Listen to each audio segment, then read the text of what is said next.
ကိုကအမားတွေလုံနေပေမဲ့ဘေးလူကအကြမ်းပြုထောက်ပြလာရင်လက်မခံတတ်တဲ့သူတွေနောက်ဆုံးကိုမားသွားတယ်ဆိုတာသိနေရင်တော့ဝန်ခံတတ်တဲ့အကျင့်မရှိသူတွေအဲ့ဒီလိုလူတွေကိုမိတ်ဆွေတွေ့မြင်ဘူးလားဒါမှမဟုတ်မိတ်ဆွေကိုယ်တိုင်ကအဲ့ဒီလိုလူတွေနဲ့အနှိမ့်စင်ပတ်သက်နေရလားဒါဆိုရင်ဒီဗီဒီယိုလေးကိုအသေးအချာနားဆင်ကြည့်ဖို့အကြံပြုပါရစေခင်ဗျာတစ်ခါကတောနယ်ကြီးထဲမှာမြောက်အုပ်စုတစုနဲ့အတူပညာရှိငှက်တကောင်ဟာတစ်ပင်ကြီးတဲ့ပင်မှာအတူတူနေကြတယ်ဆောင်းတွင်းရောက်လာတော့ရာသီဥတုကအရန်အေးလွန်းတဲ့အတွက်မြောက်တွေဟာအိတ်လို့မရပဲဖြစ်နေတာပေါ့တမနဲ့မှာတော့မြောက်အဖွဲ့ရဲ့ခေါင်းဆောင်ကမြောက်အားလုံးကိုအစည်းအဝေးခေါ်လိုက်တယ်ကဲမြောက်တို့ရေငါတို့ဟာရာသီဥတုအရန်အေးတဲ့တန်းကိုခန်းနေကြရတယ်ညဘက်တွေလည်းမအိပ်ရဘူးအဲ့ဒီတော့မီးရှာမှရတော့မယ်မီးမရရင်တော့ငါတို့အားလုံးကြာရင်ပျက်စီးခြင်းနဲ့ကြုံရတော့မယ်ဒါကြောင့်ခုနှစ်ကစပြီးမီးရဖို့အတွက်နီးလန်းတွေကိုစီရှာကြလို့တောင်းဝန်ပေးလိုက်တယ်မြောက်တွေလည်းမီးရဖို့အတွက်တညာလုံးနီးလန်းမျိုးစုံထိုင်စဉ်းစားနေချိန်မှာပဲသူတို့နေတဲ့တစ်ပင်ရဲ့အောက်မှာပိုးသုံးကျူးလေးတွေပြန်နေတာကိုသူတို့မြင်ရတယ်ဒါကိုမြင်တဲ့မြောက်တွေကမီးစားတွေလွင့်နေတယ်ဆိုတဲ့အထင်နဲ့ငါတို့မီးရပြီဟေးလို့ဝမ်းသာအားရအော်ပြီးသူတို့ရဲ့ခေါင်းဆောင်ကိုခေါ်ပြကြတာပေါ့ခေါင်းဆောင်ဖြစ်တဲ့မြောက်ကလည်းမီးရပြီဆိုတဲ့အတွက်အယံဝမ်းသာသွားတယ်အဲ့ဒီနောက်ဆက်ပြောတယ်အဲ့ဒီလွင့်နေတဲ့မီးစားတွေကိုဖမ်းသူကလိုက်ဖမ်းကြဟိပြီးတော့ကြံတဲ့သူတွေကထင်းတွေလိုက်စုကြဆိုပြီးစေခိုင်းလိုက်တာပေါ့အဲ့ဒီတော့ညဘက်ကြီးမြောက်တွေရိုးရိုးသေးသေးဖြစ်နေတာကို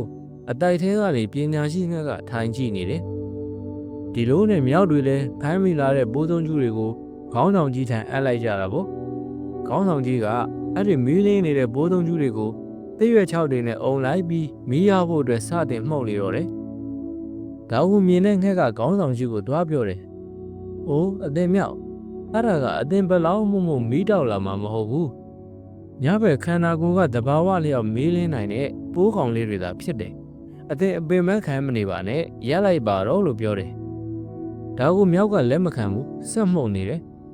ငှက်ကလည်းအကျိုးထူးလာမှာမဟုတ်ကြောင်းထပ်ရှင်းပြပြီးထပ်တာတယ်ဒါကိုမြောက်ကောင်းဆောင်ကစိတ်ဆိုးပြီးငါ့ကိုလာမနှောက်ရှက်နဲ့တင်ကူးချက်ချင်းထွက်သွားစမ်းဆိုပြီးနှင်ထုတ်လိုက်တယ်ပညာရှိငှက်ကလည်းဘာမှဆက်မပြောတော့ပဲအတိုက်စီပူသာပြန်လာခဲ့လေတယ်ခေါင်းဆောင်ဖြစ်တဲ့မြောက်ကတော့မီးရဖို့ကြိုးစားပန်းစားဆက်မှုတ်နေခဲ့တာပေါ့သူမောပန်းသွားတဲ့အခါသူ့တပည့်မြောက်တွေကိုတလှည့်မီးရအောင်မှုတ်စေတယ်တဖြည်းဖြည်းနဲ့မိုးလင်းသွားတဲ့အခါပိုးဆုံးကျူးလေးတွေရဲ့ခန္ဓာကိုယ်ကလည်းမီးအောင်ကထွက်မလာတော့ဘူးအဲ့ဒီခါမှာတော့ခေါင်းဆောင်ဖြစ်တဲ့မြောက်ကဒီဒါဟာမီးစာလေးတွေမဟုတ်ဘူးဆိုတာကိုသူကိုယ်တိုင်သိရှိသွားတယ်ဒါပေမဲ့ကျန်တဲ့သူတပည့်မြောက်တွေကိုတော့ဒီလိုဆက်ပြောတယ်ခဲမြောက်အပေါင်းတို့ရေအခုထိဘာမီးမှရမလာဘူးအခုရထားတဲ့မီးစာတွေဟာလည်းအသုံးမဝင်ဘူးဆိုပြီးပိုးဆုံးကျူးလေးတွေကိုခြေမွပြီးတက်ပစ်လိုက်လေတော့တယ်ဒီဇလန်းလေးကိုနားဆင်ပြီးတဲ့နောက်မိတ်ဆွေတို့ဘယ်လိုအတွေးတွေဝင်လာမိလဲကျွန်တော်တို့ပတ်ဝန်းကျင်မှာမှားနေတယ်ဆိုတာသိနေပေမဲ့လက်မခံလို့သူတွေကိုယ့်ထက်သိမြင်သူတွေရဲ့အကြံပြုချက်ကိုမာန်မာနာဖြင့်ပယ်ချသူတွေအမှားကိုအမှားမဲမသိသူတွေနောက်ဆုံးမှားမှန်သိလျက်နဲ့တော့ဝန်ခံတတ်ဖို့အကျင့်မရှိသူတွေများစွာရှိတယ်မဟုတ်လားလောကမှာလူ၃မျိုးရှိတယ်အဲ့ဒါတွေကတော့ပထမတစ်မျိုးကကိစ္စတစ်ခုကိုအမှားကင်းအောင်သို့မဟုတ်အမှားနဲ့အောင်ကြိုတင်တွက်ဆပြီးရှောင်ရှားနိုင်သူဒုတိယတစ်မျိုးကကိစ္စတစ်ခုကိုလုပ်ပြီးမှမှားမှန်းသိလိုက်ရသူတတိယတစ်မျိုးကတော့အမှားကိုအမှားမှန်းမသိပဲဆက်မှားနေတော့သူအဲ့ဒီ၃မျိုးပဲမိတ်ဆွေ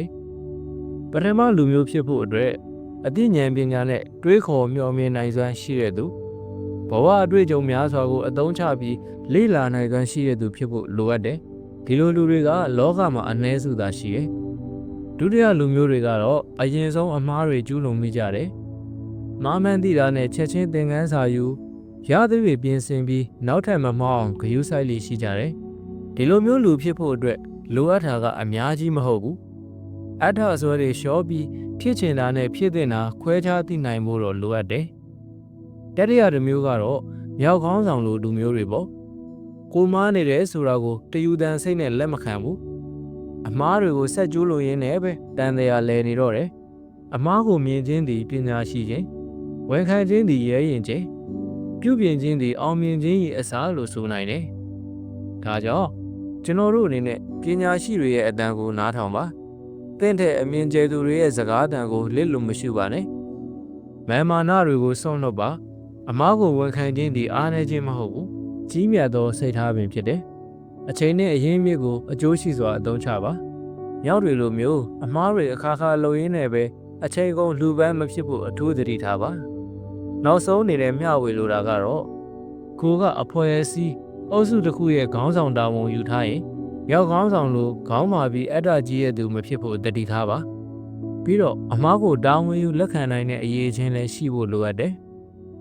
မိတ်ဆွေများအားလုံးလည်းအမားနည်းစွာဖြင့်ဘဝကိုရှင်သန်နိုင်သူများဖြစ်ကြပါသည်ဆုတောင်းလျက်စေတနာများစွာဖြင့်မိုးခင်ဟုတ်ကဲ့ဒီဗီဒီယိုလေးကိုနားဆင်ပြီးတဲ့နောက်မိတ်ဆွေတို့အတွက်အကျိုးတစ်ခုခုရရှိခဲ့တဲ့ဆိုရင် like and share လုပ်ခဲ့ပေးဖို့အကြံပြုပါရစေနောက်ထပ်တင်ဆက်မှုတွေကိုလည်းမပြတ်နားဆင်ရအောင် channel ကိုလည်း subscribe လုပ်ထားနိုင်ပါတယ်နော်ဗီဒီယိုကိုအဆုံးထိနားဆင်ပေးလို့ကျေးဇူးတင်ပါတယ်ခင်ဗျာနောက်တစ်ပတ်မှာပြန်လည်ဆုံတွေ့ကြပါစို့